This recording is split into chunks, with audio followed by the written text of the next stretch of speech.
सोलापूर हैदराबाद महामार्गावर रुग्णवाहिकेला लागली आग. तू येते साईडला घेतलं, पेशंटला लागलेलं होतं. पेशंटला दुसऱ्या गाडी पूर्ण पाठवून गेलं. इटकळ येथे झालेल्या अपघातातील रुग्णांना सोलापूर येथील शासकीय रुग्णालयात नेणाऱ्या RJ11 PA 6921 या रुग्णवाहिकेला सोलापूर हैदराबाद महामार्गावरील मुळेगाव तांडा येथे अचानक आग लागल्याने वाहन चालकाच्या जाणवले. ही आग जास्त प्रमाणात वाढू शकते याचे भान ठेवत वाहन चालक व त्याचे साथीदार यांनी गाडी थांबवली व तत्परता दाखवत रुग्णांना रुग्णवाहिकेतून बाहेर काढले व दुसऱ्या रुग्णवाहिकेच्या मदतीने रुग्णांना शासकीय रुग्णालयात नेण्यात आले.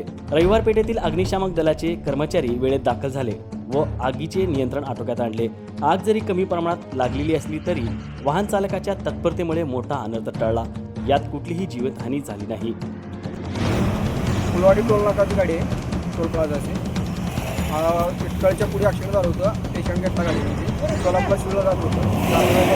पुढे आल्यानंतर आम्हाला कळालं की गाडीमध्ये थोडीशी तू येते साईडला घेतलं, पेशंटला लागलेलं होतं. पेशंटला दुसऱ्या गाडी पूर्ण पाठवून गेलं. पेशंट सुरू दुसऱ्या काय कुणाला काय नाही, जीवित हानी जाईल का काय नाही जाईल.